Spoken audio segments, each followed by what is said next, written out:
사실은 참 이 시간이 참 중요합니다. 우리가 어떤 시간에 얼마큼 나 자신을 노출하느냐에 따라서 변화가 오는데, 저희들 연수원에 이렇게 있어 보면 일주일 보통 연수를 하거든요. 처음에 딱 들어올 때 얼굴을 가만히 보면 완전히 구겨져서 옵니다. 이렇게 그냥 옷으로 말하면 막 구기 돼서 오는 것처럼 얼굴이 그냥 막 이렇게 딱 평안도 없고 아주 앞에 딱 보면 그냥 그렇게 보입니다. 근데 한 3일쯤 지나면 대리미로 싹 다리듯이 펴져요. 이렇게 3일 되면 아주 평안해지고 아주 좋아합니다. 그 일주일 지나면 정말로 행복해집니다. 그러니까 그 일주일 동안 하나님 안에서 앞에서 있어 보니까 너무 좋은 거예요. 우리가 이렇게 짧은 1박 2일 동안 이렇게 주님 앞에 있어 보니까 참 좋지 않습니까? 찬미하고 기도하고 말씀을 나누고 이렇게 한 40일 정도 되면 한 오순절이 오지 않겠어요? 그 연장해서 40일까지 하죠. 아주 좋은 찬양 감사드립니다. 하나님께 드린 아름다운 찬양 감사합니다. 오후에는 이제 제가 활동하는 교회 세우기 이렇게 제목을 붙여봤는데요. 제가 한 선교에 관해서 한 2시간 쓰고 또 이제 예수님의 닮은 영적인 생활에 관한 2시간을 좀 이렇게 할애를 했습니다. 그래서 오후에는 제가 여러분에게 좀 이제 이렇게 실제로 활동할 수 있는 그런 시간도 좀 드리고 대화할 수 있는 시간도 드릴 테니까 여러분 오후에는 좀 졸릴 수도 있잖아요. 그러니까 적극적으로 좀 참석하셔서 이렇게 좋은 시간 가지면 좋겠습니다. 제가 처음 교회 나올 때, 제가 처음 재림교회 나올 때 그때 생각해 보면 참 좋았던 것 같아요. 그러니까 그 당시 동해안은 신앙적인 부흥이 굉장히 뜨거웠습니다. 그 반내원 목사님이 그 동해안에 부흥을 일으키는 그런 여파가 있어가지고 그 동해안 묵호 삼척 그 축적이 굉장히 그 뜨거웠던 것이에요. 그래서 제가 처음 나왔을 때도 이렇게 교인들이 이렇게 보면 철야 기도를 참 자주 했습니다. 그래서 난로에 주위에 둘러 앉아가지고 찬미하고 함께 기도하고 또 그 전사님이 은혜 받은 말씀 서로 나누고 하는데 그게 너무 좋아가지고 저는 그 참석을 하면서 그 철야기도 이렇게 지구 연합으로도 같이 하고 이렇게 해서 그때 제가 영성훈련 다 받았습니다. 참 좋았던 것 같아요. 교회는 이렇게 어떤 교제가 있어야 됩니다. 그래서 교회 왔다 갔다 하는 게 아니라 교회 성도들끼리도 이렇게 서로 간에 어떻게 살았습니까? 어려운 일은 없었습니까? 지난 한 주간 동안 어떻게 평안하셨습니까? 이렇게 묻기도 하고 그리고 꼭 교회 와서는 성도들이 서로를 위해서 축복 기도를 해줘야 됩니다. 이렇게 목회자의 축복 기도를 여러분이 안식이나 설교를 통해 받겠지만 교인들끼리 서로를 위해 축복 기도를 해줄 수 있는 게 정말 좋은 거거든요. 그렇게 해야만 그게 교회 생활을 재밌게 한 것이죠. 그래서 이런 교회에 와서 우리가 함께 들은 이 영적인 교제, 우리 재림교회는 원래 그렇게 교제하던 교회였습니다. 초창기 저희 재림교회 역사를 보게 되면 목회자 수가 다분히 모자랐습니다. 그래서 정말 이렇게 정말 목회자가 모자라기 때문에 목사님 한 분이서 교회를 한 7군데, 8군데씩 돌봐야 됐어요. 그러니까 1년 지나도 목사님 얼굴 보기도 힘들었어요. 그래서 모든 예배는 다 대부분 우리 성도들에 의해서 다 이렇게 되면서 성도들이 어떻게 예배를 했는가 하면 서로 삶을 나누는 걸 했습니다. 자, 옆에 사람에게 한번 그렇게 한번 물어보겠는데요. 우리 여러분 병원 가면 이렇게 하지 않습니까? 어디 아파서 오셨습니까? 어디가 불편하십니까? 이렇게 물어보잖아요. 옆에 사람 물어보십시다. 어떻게 지내셨습니까? 잘 지내셨습니까? 한 주 평안하셨습니까?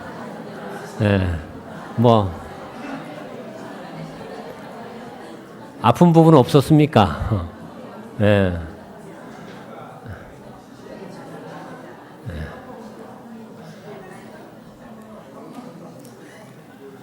물어봐야 되거든요. 어디 괜찮으셨습니까? 평안하셨습니까? 아픈 데는 없으십니까? 이렇게 물어보면 교인들이 이렇게 있다가 예, 제가 좀 어디가 좀 아픕니다. 이렇게. 그러면 그걸 위해 치료해 줘야 됩니다. 치료. 기도해 주고.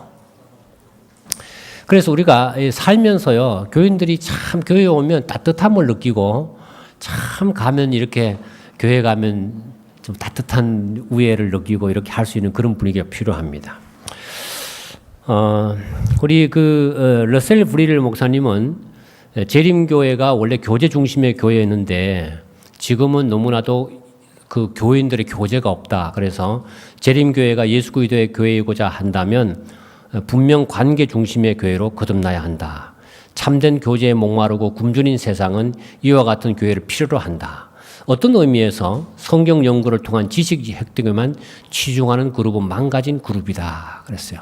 사실 여러분, 우리가 성경 연구가 우리의 믿음을 세운 것도 맞지만 교인들끼리 서로 따뜻한 격려와 우애의 말을 우리를 더 뜨겁게 세워주는 거예요. 맞습니까? 저도 사실 처음 교회에 나왔을 때 무슨 뭐 안식일 진리 깨달아서 그렇게 한 건 아니잖아요. 그 할머니 한 분이 제 손을 붙잡아 준 그것이 저를 오늘날 서게 만들어 줬습니다. 그리고 그것이 인연이 돼서 이제 교회에 나오면서 성경을 제가 연구를 해보니까 안식일이 진리에 맞아요. 그러니까 저는 또 이렇게 보면 맞으면 또 해야 되는 성격이 있거든요. 그 선생님한테 가서 선생님 제가 성경 연구해 보니까 토요일 날은 제가 이게 학교 오는 게 아니고 교회를 가야 되는 게 맞습니다. 그래서 앞으로 저는 이제 교회를 가겠습니다. 이랬어요. 그러니까 선생님이 너 미쳤나 그래 저보고. 미쳤나? 학생이 그 학교로 와야지 무슨 교회를 간다고 하냐. 그러고부터 저는 3년 내내 토요일마다 교회를 갔습니다. 한 번도 안 빠지고 갔어요. 그래서 선생님이 너무나 제 때문에 스트레스를 많이 받았죠. 그래서 매도 때리기도 하고 심지어 제가 정학도 맞고요. 참 정학 맞고 참 때때로 괴로웠습니다. 그래서 괴로울 때는 내가 왜 이 안식일 진리를 깨달아 가지고 이렇게 괴로울까 이런 생각도 했는데 그 선생님이 또 이제 제 감화를 받아가지고 친구 하나가 또 안식일 또 지키는 거예요. 그러니까 학교가 발칵 뒤집어졌습니다. 그래서 선생님이 어느 날 내가 네 때문에 너무 고민이 많아가지고 이놈아 소화도 안 되고 제가 설사가 난다 막 그래요. 그래서 제가 설사가 날 때 숟가락을 줬습니다. 그랬어요. 그래서 재림교회 나가지고 배워가지고 숟가락을 줬습니다. 저는 이 고등학교 다니면서요, 진짜 뭐 환란을 다 겪었습니다. 엄청 그렇게 트레이닝을 많이 받았는데 그 시작은 결국은 따뜻한 격려 하나에 손을 잡아주는 것이었다고요. 예. 그러니까 우리가 사람들이 교회에 왔을 때 그 사람이 어떻게 지내는지 어떤 삶을 살아왔는지 우리는 지금 모릅니다. 그렇기 때문에 물어봐야 돼요. 어떻게 지내셨습니까? 잘 지내셨습니까? 혹시 제가 기도해 줄 일 있습니까? 제가 어떤 때 내가 지난번에 어떤 집회 갔는데 내가 감동받았어요. 청년 한 명이 안식일 아침에 제가 가방 들고 딱 오니까 목사님 이리 오세요 이러더라고. 내가 그날 이제 죽음을 붕에 갔잖아요. 내가 목사님을 기도해 주겠습니다 이러더라고 청년이. 그래서 제가 고맙습니다 하고 딱 서 있으니까 청년이 저를 왜 기도해 주는 거예요. 제가 참 감동을 받았습니다. 그래서 제가 그때 아주 교인들한테 고맙다 표현했어요. 이런 교회가 있나. 여러분 이렇게 우리가 목회자가 축복 기도해야만 우리가 은혜 받는 게 아니에요. 교인들끼리도 서로 기도해주면 은혜를 받습니다. 맞습니까? 그래서 우리가 이렇게 관계 중심의 교회로 우리가 거듭나야 됩니다.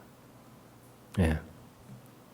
초대교회 가보면 서로 교제하고 떡을 떼고 기도하는데 보면 찬미도 하고 기도도 하고 나눔도 하고 구제도 하는데 보면 거기 중간에 교제가 있었습니다. 교제, 성도의 교제. 그래서 이 교제가 있는데 이 교제가 보면 하나님과의 교제가 있어요. 하나님과의 교제는 찬미와 기도입니다. 사람과의 교제는 나눔과 구제예요. 이렇게. 그래서 우리 신앙의 밸런스가 맞아야 되는데 나는 하나님께만 교제하지. 그 십자가에 보면 이렇게 막대기 하나 세우는 것과 똑같습니다. 십자가는 이렇게 돼야 됩니다. 맞아요? 이렇게 돼야 됩니다. 맞죠? 이렇게 돼야 되는 거예요. 이렇게. 그래서 사람과의 관계도 참 좋아야 됩니다. 만약 내가 교회 다니는데 예수 믿는 건 돈독한데 사람과의 관계를 못 맺고 있으면 나는 지금 잘못 믿고 있는 것입니다. 하나님과의 관계가 좋은 사람은 사람과의 관계도 좋고요. 사람과의 관계를 잘 맺는 사람은 하나님과의 관계도 잘 맺게 돼 있습니다. 그래서 이렇게 될 때 교제를 잘 할 때 하나님께서 이 교회에다가 복을 주셔서 여기 보면 그 벌은 꽃 향기를 찾아온다 그런 말이 있습니다. 그래서 이 벌들은 아무리 멀어도 이렇게 향기가 나는 곳을 찾아오듯이요. 사람들이 교회를 찾아오기 시작합니다.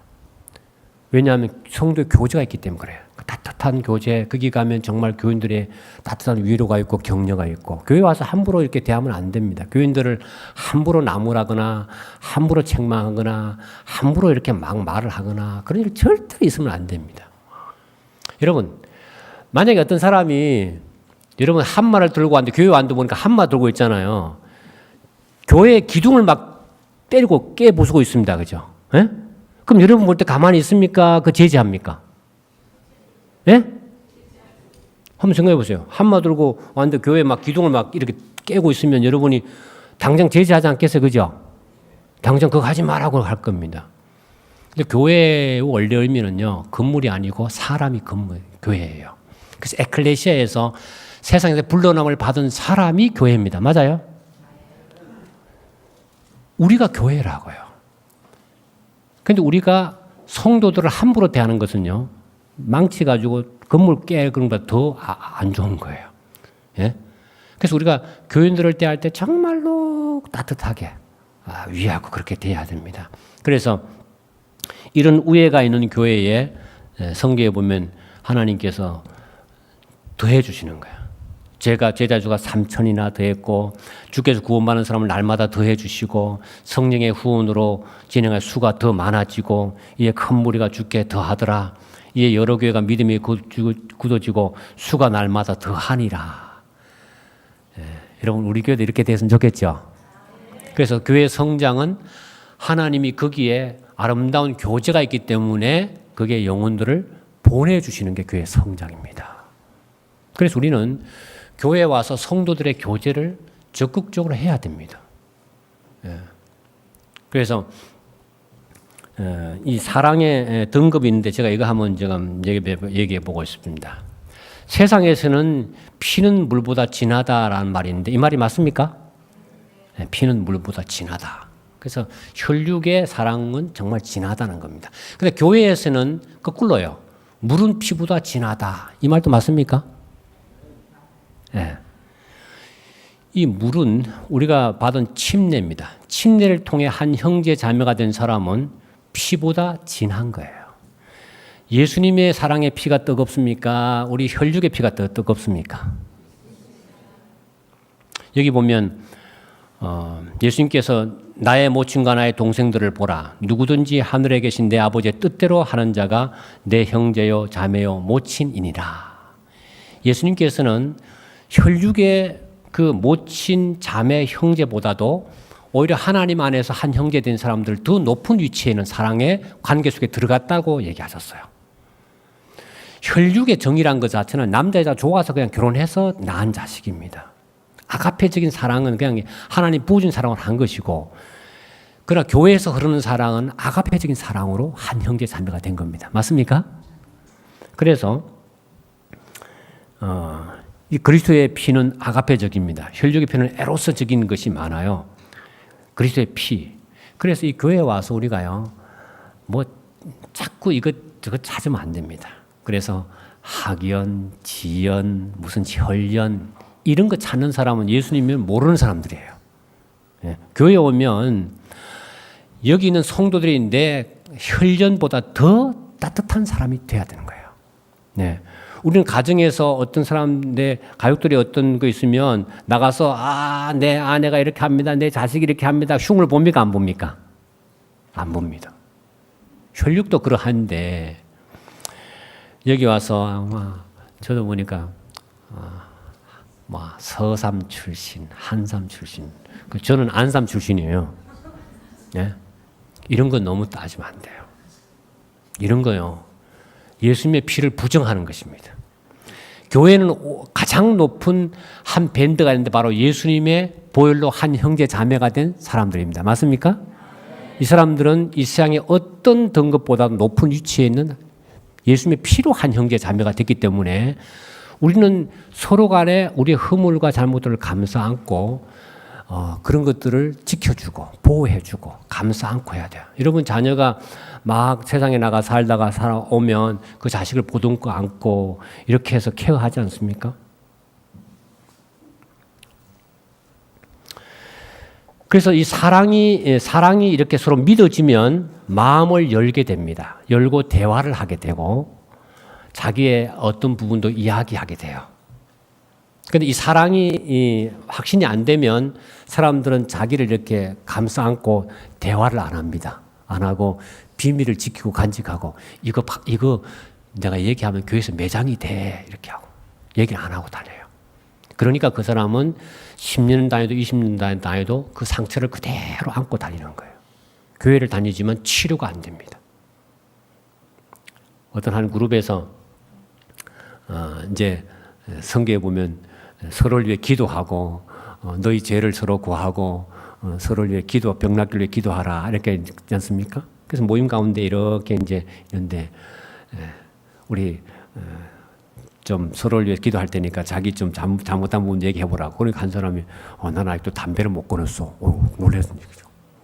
그리고 한 사람이 또 나는 조금 아직 여자 문제가 좀 있어. 저도 심각한 문제입니다. 네. 근데 한 사람은 얘기를 안 합니다. 니도 얘기해라. 니도 좀 있을 거 아니야. 그러니까 나는 결점이 남의 잘못을 보면 참지 못하고 터뜨린 게 내 잘못이야. 앞에서 말해서 큰일 났습니다. 그죠? 네. 교회 안에서는요, 서로 형제 자매들끼리는 모든 것을 이야기할 수 있어야 됩니다. 맞습니까? 그게 가족이에요. 그리고 이야기했을 때는 그 얘기를 들어주고 격려하고 서로 보듬고 안고 그 사람의 그걸 위해서 기도해주고 이런 따뜻한 모임이 우리에게 있어야 됩니다.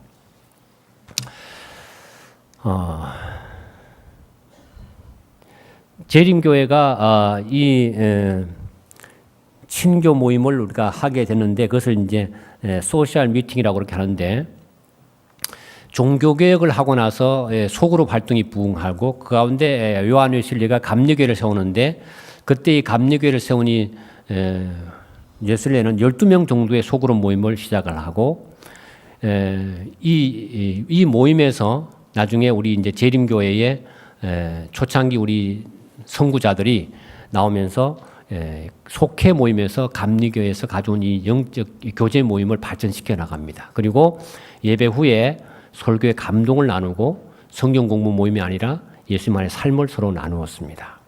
그리고 개인 간증, 죄 고백, 용서가 이루어졌습니다. 가정에서 화롯가에서 어떤 개인이 가정에 모인 무리들이 앞에서 그리스도를 제시하는 것이 교회에서는 설교보다도 예수 그리스도께로 영혼을 인도하는 일에 훨씬 더 성공적이다 그랬어요. 우리는 영적 친교 모임을 가지는데 많은 간증과 고백이 흘러내리는 눈물 속에서 이루어졌다 했어요. 그러니까 이 모임이 참 따뜻했습니다. 이 모임은 영혼을 울리는 간증이나 찬양의 목소리, 열렬하고 마음을 고향시키는 권면도 있고 종종 눈물이 흐르는 감격적인 모습들이 이 모임에 있었다 그랬습니다. 여기에 수백 명의 사람들이 기쁨의 눈물을 흘리고 그들의 주님을 찾아 발견하고 죄 용서의 기쁨을 체험하는 이런 일들이 있었습니다. 공개적으로 자신의 갈등 문제도 얘기할 수 있었고요. 개인적인 소망과 꿈도 이야기할 수 있었습니다. 간증을 짧고 요점을 말하도록 그렇게 했고 많은 사람들이 이런 일에 동참을 했습니다. 이런 모임을 하는 것은 의무였어요. 그래서 이 교회가 이제 요즘 바쁘기 때문에 모임이 잘 어렵습니다. 그래서 여러분이 화요일날, 금요일날, 안식일날 모였을 때 이 모임들을 잘 활용해서 어떤 한 번 정도는 이런 모임들을 가져볼 필요가 있습니다.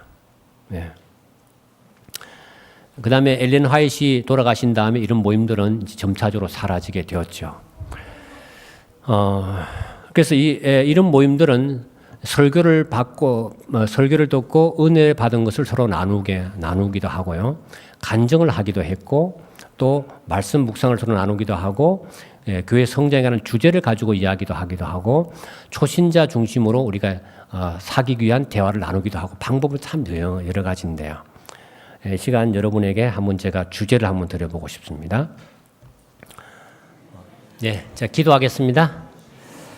사랑의 아버지 하나님, 우리가 교회 안에서 한 형제 자매가 됨을 확인하게 해주셔서 감사합니다. 혈육의 피보다 더 진한 그리스도의 보혈의 피로 아가페적인 사랑으로 한 형제 자매가 되었사오니 우리가 이제는 뜨겁게 사랑하게 하여 주시옵소서. 우리가 가족들의 혈육의 가족들의 모든 아픔과 비밀들을 감싸 안고 치료해 주듯이 이제는 교회 안에서 우리가 그리스도의 보혈의 피로 한 형제 자매가 되었사오니 우리 형제들이 느끼고 있는 모든 고통과 아픔에 대해서 함께 공유하고 또 함께 동정하며 긍휼을 베풀고 그들을 위해서 함께 기도할 수 있도록 도와주시옵소서. 주여, 우리 가운데 천국에 가기 전에 먼저 우리 속에 하나님의 나라가 임하는 것을 경험하게 해주시고 교회 안에서 우리가 하나님의 은혜를 사모할 뿐만 아니라 우리 옆에 있는 형제들과도 손에 손을 잡고 그들을 주님께로 인도할 수 있도록 주여 도와주시옵소서. 우리 형제들 가운데 육신의 질병을 또 아니면은 생애의 어떤 무거운 짐을 지고 혼자 힘들게 살아가는 일이 없도록 도와주시고 그들의 모든 어려운 일에 함께 동참하여 그들의 짐을 나눠줌으로 서로 간에 짐을 짐으로 가벼워지는 것을 경험하게 하여 주시옵소서. 하나님, 우리 가운데 그리스도의 아름다운 공동체 의식이 싹트게 도와주시고 우리가 참으로 예수님이 말씀하신 그 진정한 누가 내 부모며 형제며 친척이냐 한 그 말씀 속에서 우리가 한 형제 자매로서 나누는 이 아름다운 사랑이 앞으로도 계속해서 이어지게 해주시기를 예수님 이름으로 기도합니다. 아멘. 네. 좋습니까? 네, 여러분 함께 이렇게 오후에 은혜 나눔을 잠깐 해봤는데요. 함께 은혜 받는 것을 나누니까 좋죠? 우리가 은혜 받고 나서 그냥 집으로 돌아가면 금방 잊어버립니다. 며칠 내에 무슨 설교했지? 다 잊어버려요. 근데 여러분이 은혜 받은 것을 잠깐 동안이지만 이렇게 이야기하면 안 잊어버립니다. 일주일 내내 여러분이 할 수 있습니다. 또 이렇게 서로를 위해서 기도하니까 좋았습니까? 오늘 기도 제목을 얘기하고 기도 받으신 분 손 한번 들어보세요. 예, 여러분 되시는데 받으신 분 기분 좋아요? 예, 정말 좋습니다. 고맙습니다. 나의 어떤 분을 위해서 내 형제가 기도해 줬다는 것 자체가 교회 와서 따뜻함을 느끼는 거예요. 그래서 우리가 교회에서 이렇게 간단하지만 안식일 날 이렇게 3명, 4명이서 모여가지고 식사하고 나서 모여서 참여하고 오전 목사님이 했던 은혜 설교 들은 것들을 서로 좀 감동을 나누고 한 주간 동안 살면서 어려웠던 일 있으면 들어주고 기도해주고 좋았던 일 있으면 함께 축하해주고 이런 아름다운 우정을 교회에서 해야 되지 않겠습니까? 그게 교회입니다.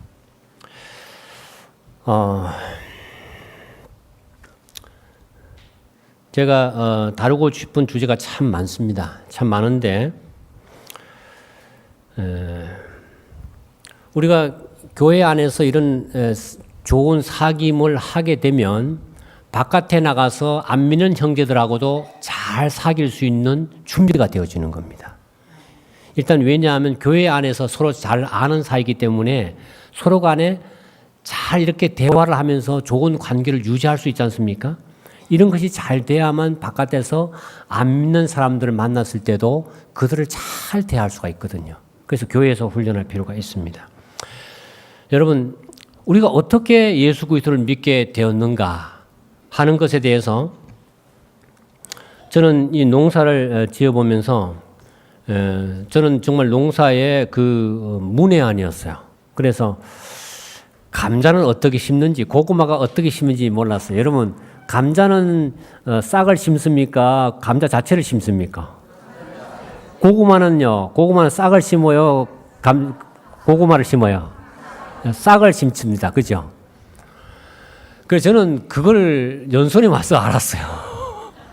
근데 고구마 농사를 짓는데 보니까 막대기를 이렇게 푹푹 찔러 놓으면 하나님이 다 이렇게 만들어 주시더구만요. 보니까 감자도 이렇게 칼로 딱딱딱 잘라가 심으면 하나님이 둥글게 만들어 주더라고요. 참 좋으신 분입니다. 사람들은 쪼각쪼각 내서 심는데 하나님이 둥글게 주시는데 고구마 캘 때 보면 이렇게 그 고구마가 주렁주렁 달립니다. 그래서 순 하나 심었는데 결국은 그 속에 보면 캐게 되면 막 주렁주렁 달려 나와요. 그래서 여러분 우리가 사는 동안에 한 영혼만 인도해도요. 그 인도한 한 영혼에 의해서 또 다른 영혼들이 인도만 받습니다. 맞습니까? 그래서 주님께 기도해야 돼요. 하나님, 내 일생 동안 내가 영혼을 꼭 구원하는 사람이 되게 해 주시옵소서. 그래서 남자 여자가 결혼한 다음에 아이 하나만 낳아도요. 그 아이들이 또 놓고 하면 계속 종종 유지가 됩니다. 그렇죠? 그런데 내가 예수 그리스도를 믿은 다음에 아직도 아기를 못 낳았다면 그리스도의 생명이 내 속에 들어온지 증명이 안 됩니다.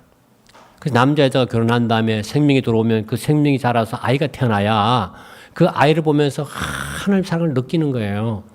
교회 생활하시면서 내가 예수 그리스도의 영적 생명이 내 속에 들어와서 나의 삶 속에도 영적인 내 자식이 생기고 그 자식이 또 손자가 생기고 그죠? 그런 걸 볼 때 교회에 보람이 있단 말이에요. 이런 얘기를 하게 하는가 하면 얘기를 해보니까 여러분 우리 모두가 다 어떤 관계성을 가지고 있지 않습니까? 누구 때문에 영광에 대해서 교회에 왔단 말이에요. 그래서 우리가 이 관계라는 게 정말 중요한 겁니다. 어떤 사람 하나가 나에게 복음의 씨를 줬고 근데 그 싹을 심어주는데 나중에 고구마 달려오듯이요. 어떤 한 사람을 했지만 그 사람이 또 다른 사람들을 계속해서 인도하시기 때문에 그 여러분이 많은 영혼을 구원해야 되겠다 이런 생각하기보다는 하나님 제게 그리스도의 생명을 낳을 수 있도록 도와주세요 하고 예수님께 늘 기도하시면서 어떤 영혼을 품으면 가슴에 품으면 때가 되면 그 영혼이 하나님 앞에 돌아올 수 있습니다. 맞습니까? 그래서 우리는 이 관계적인 그 부분을 무시할 수는 없습니다. 이 대부분 뭐 모태신앙도 있지만은 어떤 그런 관계성을 가지고 오게 됐습니다. 그래서 우리가 이 좋은 관계를 맺어가는 것이야말로 정말 중요합니다. 좋은 관계를 맺는 데 있어서 정말 필요한 것이 여러 가지 요소가 있는데 예수님의 제자 가운데 보면 요한의 말을 듣고 예수를 쫓는 두 사람 중에 하나는 시몬 베드로의 형제 안드레였습니다. 그가 먼저 자기 형제 시몬을 찾아 말하되 우리가 메시아를 만났다 하고 데리고 예수께로 오는데 예수께서 보시고 가라사대 내가 요한의 아들 시몬이니 장차 게바라 하리라 했어요. 이 게바는 번역한 베드로인데 이 유명한 이 베드로를 인도한 사람은 안드레입니다. 안드레가 사실은 베드로를 인도할 때 아이고 저 성격 급한 베드로가 뭘 하겠나 생각을 하고 한번 가자고 했는데 그 베드로가 그 유명한 베드로가 된 거죠. 근데 이 형제 관계입니다. 형제. 예, 안드레와 베드로는 형제 관계예요. 그 다음에 예수님의 제자 가운데 빌립과 나다나엘이 있는데 빌립이 예수 만난 다음에 나다나엘을 만나가지고 모세가 율법에 기록한 선지자가 기록한 그분을 우리가 만났는데 요셉의 아들 나사렛 예수다. 나다나엘이 가로되 무슨 선한 것이 나을 것이 있느냐. 그러니까 와보라 했어요. 그래서 데리고 오는데 이게 친구 관계입니다. 마을에 그냥 형님 동생 하던 그런 관계였어요. 그런데 데리고 왔는데 빌립과 나중에 나다나엘은 바돌로메라는 이름으로 됐는데 예수님의 12제자 가운데 친구 관계도 있습니다. 베드로와 요한도 친구 관계 맞습니까? 형제 관계 맞습니까? 맞아요. 그럼 거의 예수님 제자 가운데 보면 12명 가운데 거의 많은 관계적인 것이 얽혀져 있어요. 그러니까 여러분, 우리가 이 인간 관계라고 하는 게 정말 중요한 겁니다. 그래서 모르는 사람을 찾아가서 내가 복음을 전하는 것도 중요하겠지만 내가 알고 있는 사람들이 참 중요한 사람들이에요. 왜 그들이 교회에 오지 않는가? 내 삶의 은행일치의 삶을 통해서 예수님이 잘 드러나면 그 사람들이 교회 가려면 저 사람은 다니는 교회를 가야 돼. 이렇게 되는 거죠.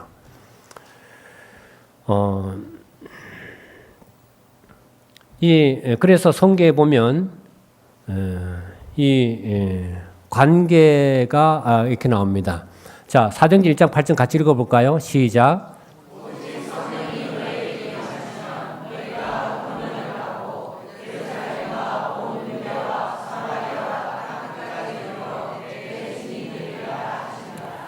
예수님의 성령을 받고 나서 예루살렘에서부터 유대와 그 다음에 사마리아와 땅끝으로 갈 때 보면 가까운 데서 먼 곳으로 가게 돼 있어요. 그래서 먼저는 예루살렘에서부터 시작해라 했습니다. 그래서 복음이 3년 반 동안 예루살렘을 넘어가지 않습니다. 예수님께서 십자가에 죽고 나서도 3년 반을 더 예루살렘 안에서 복음이 머물도록 하셔서 구원할 수 있는 사람들을 다 구원하시고 그 다음에 유대로 나가는 거예요. 유대. 그 다음에는 사마리아로 땅끝으로 갔습니다. 그래서 가까운 데서 먼 곳으로 가는데 여러분이 가까운 데서 가족, 친구, 이웃, 외방까지 가는 이런 것들은 지혜로운 방법입니다. 여호와 증인들은 전도를 하긴 하지만 변화가 안 돼요. 그래서 제가 여호와 증인들은 참 불쌍합니다. 그래서 가끔씩 여호와 증인이 방문 오면 들어오세요 해요. 그래서 들어와서 저하고 대화를 합니다. 이제 제가 여호와 증인들 여러 번 만나서 그분들 알기 때문에 그분은 자기들 말만 하거든요. 맞죠? 그래서 이제 이렇게 해요. 예, 한 15분 정도 이야기하고 그 다음에 15분 동안은 또 제가 듣고 15분 말하고 이렇게 합시다. 그렇게 하자 했습니다. 그래서 제가 다 들어준 다음에 이제 제 얘기를 딱 15분 하려 하면은 일어서서 가버립니다. 그냥. 정말 나쁜 사람들이에요. 제가 그걸 거의 예외 없이 다 그렇게 하더라고요. 전도는 열심히 하긴 하지만 변화가 안 됩니다. 내 얘기만 하지 다른 사람 얘기를 들어주질 않아요. 이런 변화된 사람은요, 다른 사람 얘기를 참 잘 들어줍니다. 그 사람 얘기를 들어주고. 이게 내 얘기만 하는 사람은 변화가 안 된 사람이에요. 야, 조용히 내 얘기 들어와. 내 얘기. 이런 분들은요, 자기 프라이드 너무 강해요. 그러나 변화된 사람은 타인의 얘기를 들어요. 근데 여호와 증인들은 전도하는 게 어떻게 하는가 하면 집집 방문하거든요. 그것은 예수님께서 시킨 방법이 맞아요. 그러나 그 집집 방문하는 사람은 그 사람들의 삶을 모릅니다. 어떻게 살아가는지를 몰라요. 그래서 여호와 증인법은요, 생활 전도가 아니에요.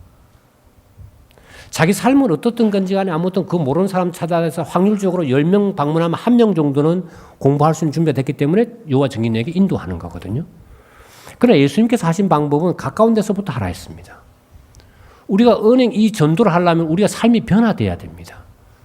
내 가족과 내 친척들에게 나의 삶을 통해서 좋은 모범을 보여야만 그들이 나를 통해서 예수님께 나올 수 있지 않습니까? 맞습니까? 이런 전도를 해야 됩니다. 그 다음에 우리가 가까운 데서부터 먼 곳에 가서 나중에 외방까지 갈 수 있어야 됩니다.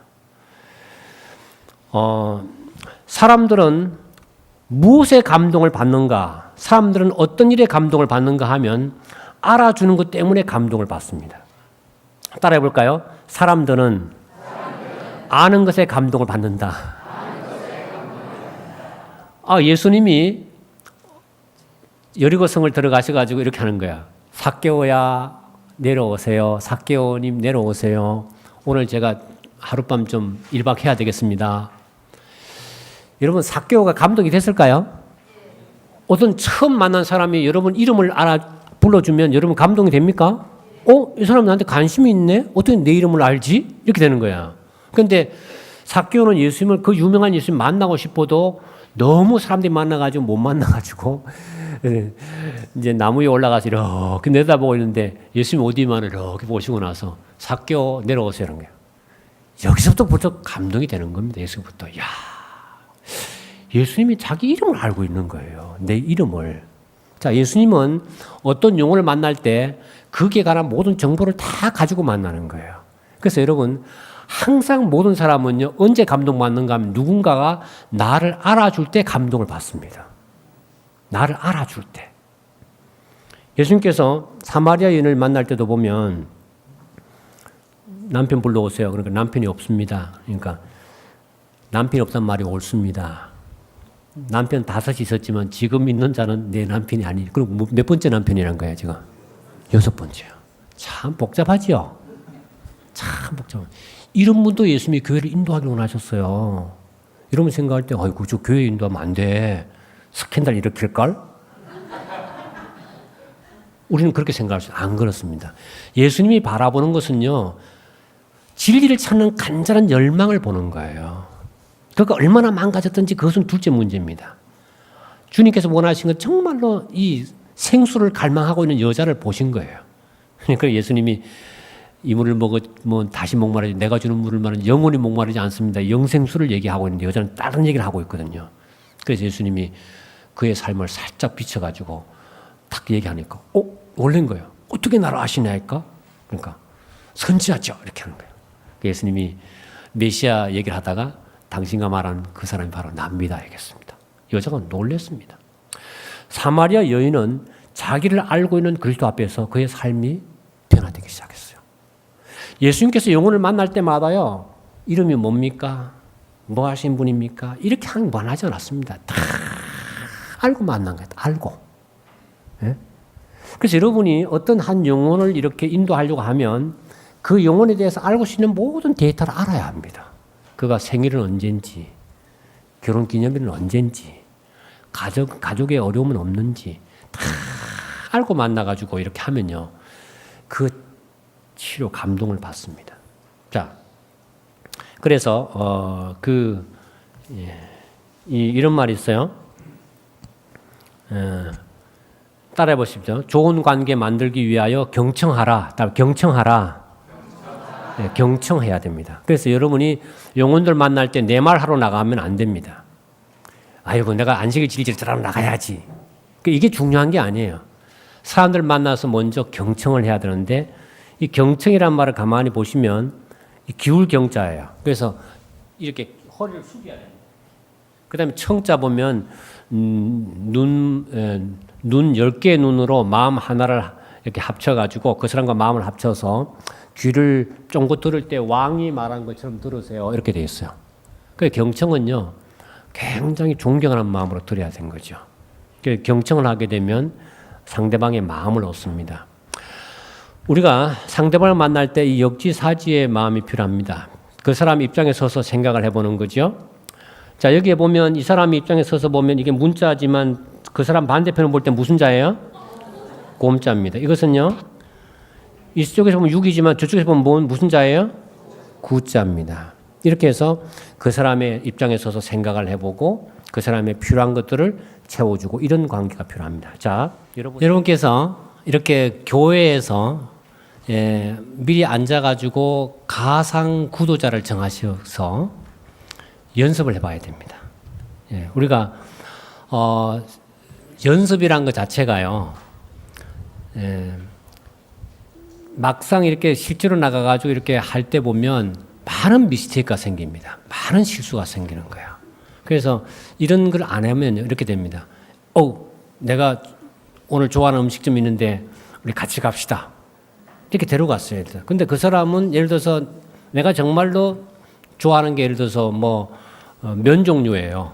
나는 정말 면 종류 좋아가지고 데려갔는데 그 사람은 면을 되게 싫어할 수 있습니다. 그렇죠? 맞아요? 네, 맞습니다. 그 사람은 면 하면 정말 안 좋아. 속이 소화가 안 되고 그럴 수 있어요. 그래서 이렇게 내가 좋아한다 해가지고 그 사람을 내 좋아하는 음식을 갖다 먹이면 그 사람한테 신뢰가 되는 거죠. 또 내가 좋아하는 취미, 그 사람도 좋아할 거라 생각하는데 안 그렇거든요. 그래서 우리가 이렇게 교회에서부터 이런 것들을 다 준비해서 한 영혼을 만날 때도 정말로 그 사람이 어떤 게 필요한지, 어떤 게 도움이 되는지 잘 파악해서 하는 건 중요하기 때문에 이런 실습을 교회에서 하시면 좋겠습니다. 괜찮겠습니까? 네. 실습을 해야 됩니다. 그래서 가상 구도자를 정해놓고 그 사람에 대해서 얘기해야 돼요. 자, 우리가 영혼을 인도할 때, 목사님, 그 영혼 인도할 때 되게 좀 힘든데요. 이렇게 얘기할 수 있는데요. 여기 보면, 제가 이게 좀 사이즈를 좀 바꾸다 보니까 글자가 좀 다 깨집니다. 폰트가. 그래서 여기 하나를 보겠습니다. 화이트 부인이 이런 글을 기록했는데, 나는 꿈 가운데 산 딸기를 따르는 많은 사람들과 함께 걸어가고 있었는데 나는 가까운 곳에서 딸기를 따기 시작했는데 덜 익은 딸기를 따지 않으려고 매우 주의하였다.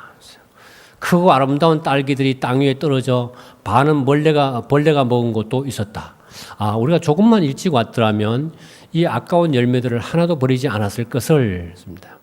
그 여러분이 부지런히 먼저 가장 가까운 데서부터 열심으로 딸기를 따기 시작하여 차츰 먼 곳에 이루고 그것을 다 마치면 돌아와서 다시 가까운 곳에서 일하면 반드시 성공하게 될 것입니다. 자, 해보니 이 말이 무슨 말인가 하면요. 딸기는 동시에 익는 게 아니고, 익는 타이밍이 다 다르다는 거죠. 맞습니까? 저도 이제 도마도를 이렇게 농사 지어 보니까요. 도마도가 어느 날 갑자기 딱 익어버리면 그거 처치 곤란할 거예요. 근데 익는 타이밍이 다 다르죠? 다 다릅니다. 이렇게. 그것처럼 영혼들도 익는 타이밍이 다 다르기 때문에 덜 익은 영혼을 교회에 데려오지 말라는 겁니다. 우리는 자꾸 영혼 만나기만 하면 교회에 무조건 데려오려고 생각하는데 사실은 농사 짓는 법칙에 보면 농장주 입장에서 보면 여러분 사과를 이렇게 딸 때도 보면 사과가 익은 거 따야 되잖아요. 그죠? 그런데 익지 않은 거 따려면 농장주가 뭘 하겠습니까? 그건 좀 안 되면 좀 더 놔둬야 됩니다. 그렇게 하겠죠? 맞습니까? 그래서 우리가 교회는 하나의 추수 곡간이기 때문에 여기는 익은 영혼이 들어와야 돼요. 그래서 교회 바깥에서는 하나님이 계속 익혀가고 있는데 우리가 지금 해야 될 것은 뭔가 다니면서 이 사람이 익었나 안 익었나 확인하러 가는 겁니다. 안 익은 것은 조금 더 둬야 돼요. 1년 더 둘 수도 있고 2년 더 둘 수도 있습니다. 그래서 익은 것을 데리고 오게 되면요. 교회 와서 정말로 예배를 드려도 불평도 하지 않고 너무너무 감사한데 안 익은 영혼이 교회 오게 되면요. 와서 교회가 뭐 이러냐 저러냐 계속해서 이렇게 해서 나중에 이런 양이 되고 맙니다. 많은 교회 이런 양이 되는 이유 가운데 하나가 이 원리를 덜 익은 딸기를 따지 않으려고 매우 주의했던 이 원리를 우리가 관가해서 그런 거예요. 그래서 여러분이 전도할 때는 여유를 가지셔야 됩니다. 그래서 많은 영혼을 만나되 만나는 영혼들 가운데 익은 영혼들을 교회에 데려와서 하나님 곳간에 드릴 때 이게 추수장수가 되는 겁니다. 맞습니까? 그렇게 하게 되면 전도가 재밌어지는 거예요.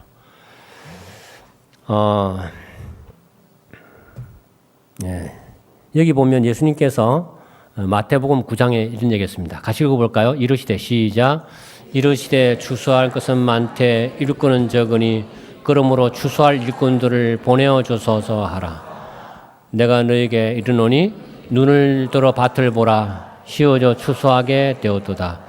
그런즉 한 사람이 심고 다른 사람이 거둔다 하는 말이 옳도다. 내가 너희로 노력지 아니한 것을 거두러 보내었노니 다른 사람들은 노력하였고 너희는 그들의 노력한 것에 참여하였느니라. 자, 따라할까요? 추수는 다시요. 전도는 추수하는 것이다. 물론 파종도 해야 됩니다. 파종도 해야 되겠죠. 근데 중요한 개념 가운데 하나가 추수의 개념이에요. 이 세상에는 하나님께서 밭을 가지고 있어요. 바깥에서 하나님이 햇빛을 비춰주고 영혼들을 하는 것이 하나님께서 바깥에서 영혼들을 쫙 익히고 있습니다. 그러면 지금 저 익은 영혼들을 추수 곡간에 드릴 일꾼이 필요한 겁니다. 여러분 가을 추수 되면 정말 일손이 모자라죠. 그죠? 맞습니까? 예. 누구 말씀하셔요? 질문 있으십니까? 방금 질문하신 것 같은데? 네. 그래서 하나님께서 예수님께서 말할 때 추수할 일꾼을 보내달라고 했어요. 그 여러분은 추수할 사람들이에요. 그러면 나가서 추수할 사람들은 뭔가 하면 익었나 안 익었나를 확인을 해야 됩니다. 그래서 익은 것은 빨리 거둬들여야 돼요. 자, 그래서 여기 보면 노력지 아니한 것을 거두러 보냈다 했습니다. 그러니까 거두러 오는 거예요. 자, 이 말은 예수님께서 오순절날 이렇게 이루어지는데 그 말을 받는 사람들은 침례를 받으면 이날에 제자의 수가 3천이나 더하더라 했어요. 그런데 제자들은 엄청난 영혼 구원의 수확을 보고 놀랐습니다. 또 몹시 기뻐했는데 그들은 이 놀라운 수확을 자신들의 노력의 결과로 여기지 않았습니다. 그들은 다른 사람들의 수고에 참여했음을 깨달았다. 그분의 지상생애 동안 그분은 진리의 씨를 심으셨고 그분의 피로 물을 주셨다. 그러면 씨를 심고 물 준 분은 누구예요? 예수님입니다. 오순절에 일어난 회개는 그러한 파종의 결과로서 당신의 가르침의 권능을 나타내는 그리스도의 사업의 수확이었다. 오순절 사건은 수확의 경험이다. 그래서 예수님이 다 농사 지어놓은 걸 갖다가 어떻게 해요? 오순절날 거두어 드린 거예요. 그래서 여러분 우리가 전도하러 나갈 때요, 가볍게 나가십시오.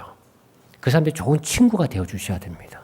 가서 얘기도 듣고 그 사람 맛있는 음식도 사 먹여 가면서, 그죠?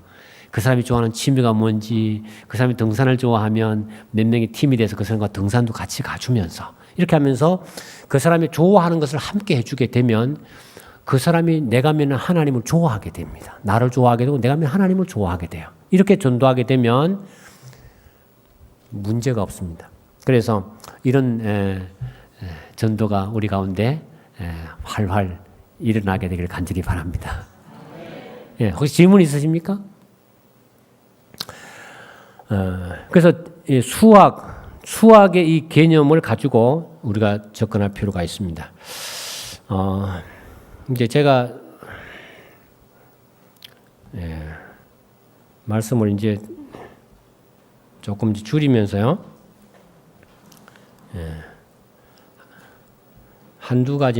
한 가지 정도만 더 한번 해볼까요?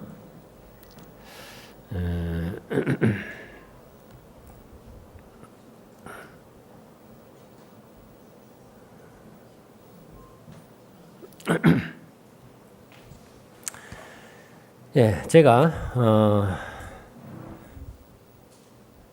봅시다. 이제 여러분이 어떻게 예수님과 동행할 수 있을까요? 이제 그런 이제 아마 질문을 할 수 있을 텐데요. 그 방법에 대해서 좀 말씀을 좀 드리고자 그렇게 합니다. 저는 그 목회를 하면서 어떻게 하면 교인들로 하여금 예수님과 동행하는 사람이 되게 할 수 있을까에 대한 고민을 많이 했었습니다. 그러면서 제가 깨달은 것이 하나 있는데, 연초가 돼서 열심히 하겠다는 결심은 하지만 한 3개월, 4개월, 5개월 지나가면서 결심이 약해지는 것을 제가 봤어요. 그래서 성경 통독도 이제 새해 들어서 또 열심히 하시다가 이제 레위기 정도 넘어가면 지루해지니까 이제 뭐 제사법 나오고, 민수기 넘어가면 그때부터 방황이 시작돼 가지고 광야에 방황하다가 이제 여호수아 가나안 땅에도 못 들어가고 항상 이렇게 마칠 때가 많지 않습니까? 늘 그랬습니다. 그래서 제가 이 원리를 이제 문제를 해결하기 위해서 하다가 제가 성경에 나와 있는 2명, 3명의 사람이 한 팀이 돼가지고 그 일들을 하게 하고 나서부터 놀랍게도 교인들이 1년 내내 그렇게 삶을 살아간다는 사실을 알게 됐어요. 그래서 오늘 그 사실을 좀 말씀을 좀 드리고 제가 제 시간 좀 줄이고자 합니다. 교회정은 7권 71페이지에 있는 말씀입니다. 같이 한번 읽어볼까요? 시작. 단 한 구절의 하나님의 말씀은 만 가지 인간의 아이디어나 이론보다 훨씬 가치 있다. 예. 맞습니까? 예.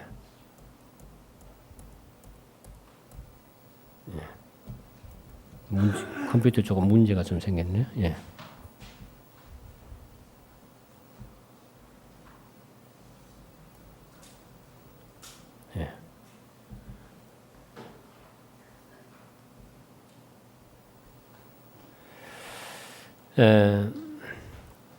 예수님께서 이 2명, 3명의 사람이 함께 할 때 나도 그들 중에 있느니라 그랬습니다.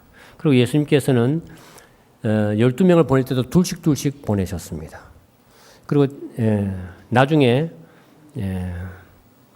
이 둘씩 보내셨는데 이 둘씩 보내신 이유가 이렇게 나와 있습니다. 예수님은 12제자를 당신 가까이로 부르시고 둘씩 짝을 지어서 도시와 마을을 두루 다니라고 명령했다. 아무도 혼자 나가지 않았으며 형제는 형제 연합하고 친구는 친구끼리 짝을 지었다. 이와 같이 해서 저들은 함께 권면하고 기도하며 상호간의 약점을 보충하며 피차에 돕고 격려할 수가 있었다. 예수님께서 이와 같은 모양으로 70명을 파송하셨다. 자, 그 다음 말씀 같이 읽어봅시다. 시작.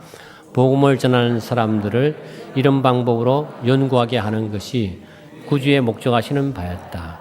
오늘날 만일 우리가 이 모본을 더욱 엄밀히 따랐다면 전도 사업은 훨씬 더 큰 성공을 거두었을 것이다. 놀랍게도 사람들은 혼자 있을 때는 안 되지만 2명, 3명이 한 팀이 되면 잘한다는 사실을 알게 된 것이죠. 여러분 이런 경험 해보시지 않습니까? 어릴 때 보면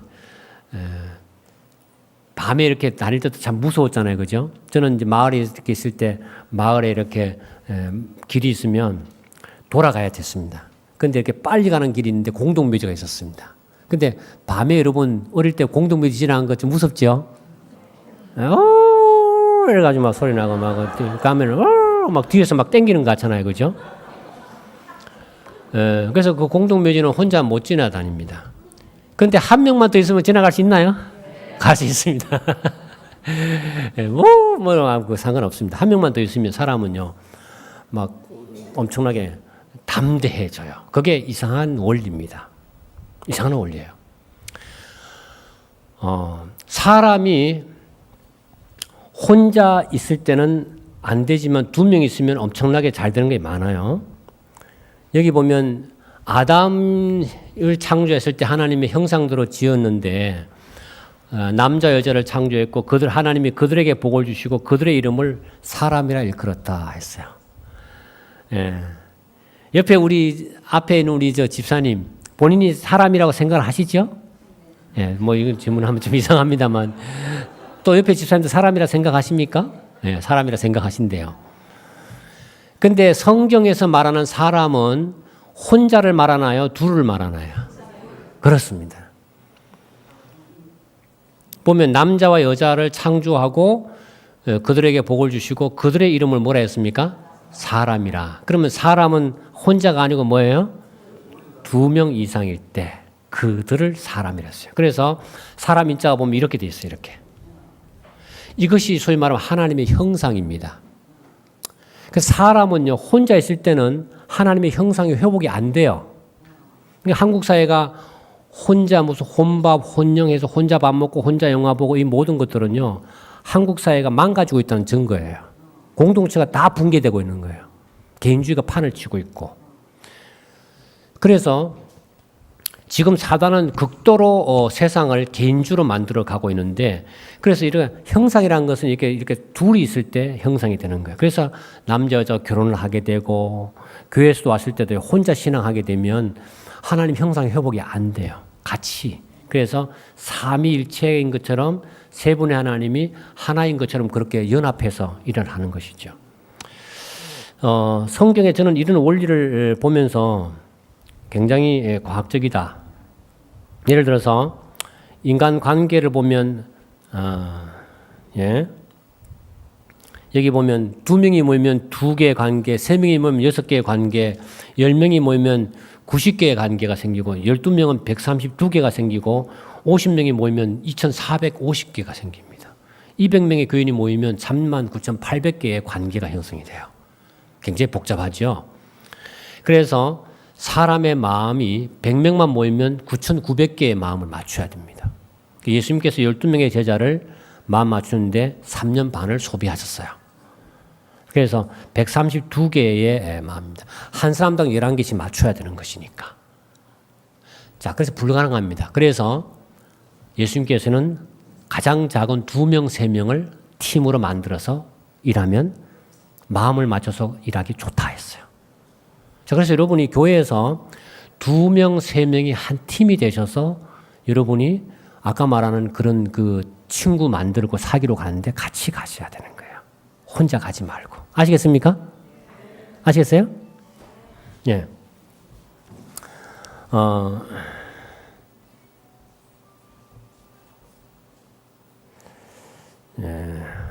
여기도 보면 사도행전에도 보면 성령의 지시로 바나바와 사울을 세우라 이렇게 했는데 여기 성경에 동력자가 참 많이 나옵니다. 이렇게 동력자 둘씩 예수님이 다 일을 시키셨어요. 사도행전에도 보면 베드로와 요한, 바울과 바나바 이렇게 했습니다. 그래서 여러분이 둘씩 짝을 지어가지고 이제는 일을 하시는데 뭘 하느냐 이제 그 얘기를 좀 드리고 말씀을 마치고자 합니다. 어떻게 시작하는가 하면 이렇게 밴드로 이렇게 만드십시오. 3명, 4명, 2명 이렇게 밴드로 만들어서 그들이 먼저 모여가지고 기도와 말씀과 찬양을 하게 해야 돼요. 자, 따라해 볼까요? 기도, 말씀, 찬양. 이렇게 해서 함께 하게 되면 1년 내내 할 수 있습니다. 그래서 이 일주일에 한 번씩 모여서 1시간 정도 아니면 1시간 반 정도 기도 말씀 찬양을 하고 또 아까 말한 것처럼 서로를 위해 기도하는 일들을 하게 됩니다. 자, 이렇게 되면서 영혼들에서 구도자 명단을 놓고 기도해서 그 다음에 이렇게 이제 잘 충분한 이제 훈련이 된 다음에 그 다음에 선교의 동력자로서 따라해 볼까요? 이른 양과 새 영혼을 만나자. 이렇게 나가서 이제는 이른 양과 새 영혼을 이렇게 만납니다. 이렇게 해서 이 만나는 그룹들이 이렇게 모여지게 되면 그 그룹을 하나로 엮게 되면 그게 소그룹이 되는 거예요. 소그룹. 그래서 여러분이 소그룹을 잘하기 전에 2-3명의 모임을 더 잘해야 됩니다. 소그룹은 굉장히 복잡해요. 소그룹을 가지고 하기보다는 차라리 2명, 3명의 모임을 가지고 하고 그 소그룹을 엮어서 한 소그룹으로 만들어야 됩니다. 그러면은 이렇게 소그룹 속에서 6명에서 10명만 사귀면 사람들이 가족이 되면 떠나가지는 않기 때문에 그런 모임을 하게 됩니다. 자, 그래서 여러분이 소그룹을 조직한 다음에 10명 단위 이상의 소그룹이 있지만 그 속에서 활동하는 B타입이 될 수 있고 아니면 더 나가서 C타입으로 갈 수 있어요. 그래서 C타입은 모두가 다 활동하는 그룹이 될 수 있습니다. 이렇게 되면 강력한 그룹이고 B타입은 1년에 한 번 정도 번식을 할 수 있지만 C타입은 6개월마다 한 번씩 번식해야 될 정도로 아주 강력한 모임이 될 수가 있습니다.